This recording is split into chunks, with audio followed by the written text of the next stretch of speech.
तो ये हमारा पार्ट 5 है। और इससे पहले मैंने आपको बताया था हम कहाँ तक पहुँच लिया था हमने एक्टिविटीज़ पर, राइट। और मैंने आपको इससे पहले वाले लेक्चर में बताया था एलईडी सीएफएल के बारे में और ट्रेडिशनल बल्ब्स के बारे में। तो आपको मैं इसके बारे में आगे मैं फर्दर डिटेल बता रही हूँ। ये एक्स्ट्रा इन्फॉर्मेशंस है, ये डेफिनेशंस वगैरह हैं, बेनिफिट्स हैं और ड्रॉबैक्स हैं, राइट। और इसको मैं ये जो मैंने दिखाया है नोट्स, इसको मैं अपलोड करूँगी आपके इंस्टाग्राम पे, राइट। तो आप इंस्टाग्राम पे जाके देखिएगा। हाँ, इसमें टेम्परेचर के लिए कन्वर्जन का फॉर्मूला भी है, वो भी आपको इंस्टाग्राम पे मैं अपलोड कर दूँगी, वहाँ से देख लीजिएगा। नोट्स आपको वहाँ मिल जाएंगे, राइट। और मैं आपको यहाँ पर पढ़ा देती हूँ, तो ध्यान से सुनिए, क्योंकि थोड़ा लेंदी है ये, इतना लिखने में मुझे टाइम लग जाता, इसलिए मैं आपको समझा देती हूँ। आप नोट्स वहाँ से देख के और फिर समझ लीजिएगा, ठीक है। अभी सुनिए ध्यान से।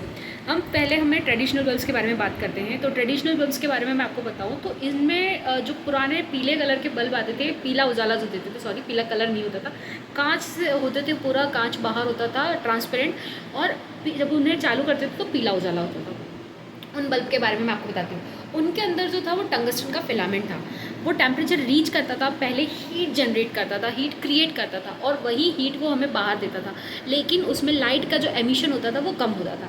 अब हीट जनरेशन ज़्यादा है, लाइट एमिशन कम है, और क्योंकि टंगस्टन है, पहली बात ये। दूसरी बात क्योंकि वहाँ तक टेम्परेचर पहुँचने के लिए, टंगस्टन को इल्यूमिनेट होने के लिए टेम्परेचर चाहिए होता था, और उसकी वजह से जो आपकी लाइट है वो ज़्यादा कंज्यूम करता था, ठीक है। तब वो आपको थोड़ा आपका लाइट एमिट कर पाता था, ऐसे होता था। अब क्या हुआ कि उसके बाद हम फर्दर हमारा आगे ग्रोथ हुई और हमें CFL मिले, फ्लोरेसेंट बल्ब जिसे कहते हैं, कॉम्पैक्ट फ्लोरेसेंट बल्ब। इनके अंदर खासियत क्या थी? इनकी खासियत ये थी कि भाई ये जो है 75% इफ़िशियंट 75% इलेक्ट्रिसिटी कम यूज़ करते थे, किसके कंपैरिजन में? आपके टंगस्टन वाले बल्ब, टंगस्टन फिलामेंट वाले बल्ब के कंपैरिजन में। अब क्या, लेकिन इसके अंदर होती थी दो गैस। पहली गैस होती थी आर्गन, और कुछ आर्गन वाले होते थे, कुछ होते थे मरकरी वाले। अब दोनों, जो मरकरी है वो टॉक्सिक गैस होती है, तो मैं आपको भी पता है ये चीज़ है।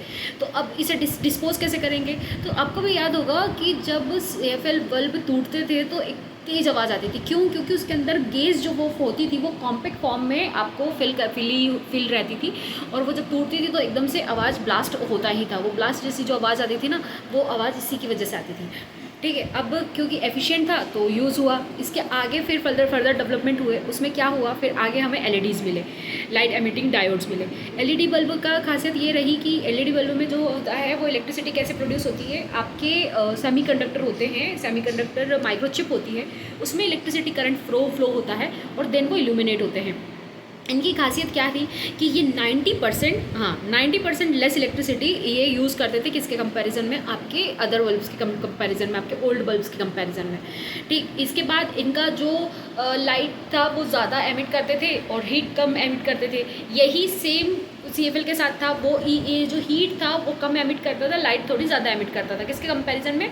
फ्लोरेसेंट बल्ब के, सॉरी फिलामेंट वाले बल्ब के, टंगस्टन फिलामेंट वाले बल्ब के कंपैरिजन में।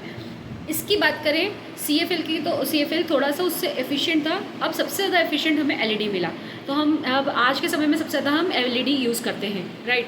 इसकी खासियत ये है कि जब ये ख़राब भी होता है तो ये पूरा एक साथ नहीं ख़राब होता। कभी भी आपने देखा होगा पूरा फ्यूज़ नहीं होती, कुछ लाइटें बंद होती है, फिर कुछ चल रही होती है, कुछ बंद होती है, ऐसा रहता है। ये डिफरेंसेस आपको आई होप समझ में आ गए होंगे। इसके अलावा फर्दर कोई क्वेश्चन है तो कमेंट करो, और नहीं तो इंस्टाग्राम पे भी कमेंट कर सकते हो।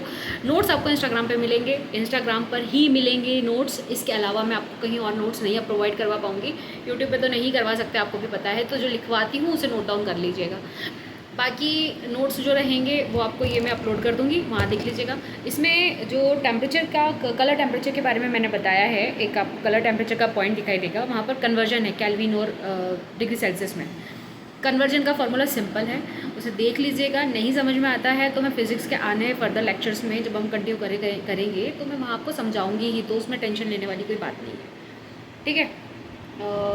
इसके अलावा तो कुछ नहीं है, बस इतनी इन्फॉर्मेशन मुझे देनी थी। तो हाँ, एक इन्फॉर्मेशन और मैं आपको बता दूँ कि जो मैंने इससे पहले वाले लेक्चर में, पार्ट 4 के लेक्चर में जो एक्टिविटीज़ करवाने का कहा था, वो एक्टिविटीज़ के लिए मुझे प्रॉपर सेटअप बनाना है, और वो उसके बाद मैं आपको सेटअप के बाद रिकॉर्ड करके और फिर अपलोड करूँगी। एक्टिविटी आपका 11.1 है, 11.2 है, तो दोनों एक्टिविटी रिकॉर्डेड आपको मिल जाएंगी। देख लीजिएगा। और मैं आपसे रिक्वेस्ट करती हूँ, डांट के भी कह सकती हूँ, ये देखने के बाद कोशिश करिएगा खुद भी परफॉर्म करें। जब आप खुद परफॉर्म करते हैं उसकी बात अलग होती है। तो बेटा खुद परफॉर्म करना बहुत ज़रूरी है। कैसे करनी है वो मैं बता दूंगी। सेफली परफॉर्म करना है। हम थोड़ा आग से का भी काम करेंगे तो थोड़ा सेफली करना प्लीज़, ठीक है। बाकी नेक्स्ट लेक्चर में मिलते हैं, तब तक के लिए बाय, टेक केयर।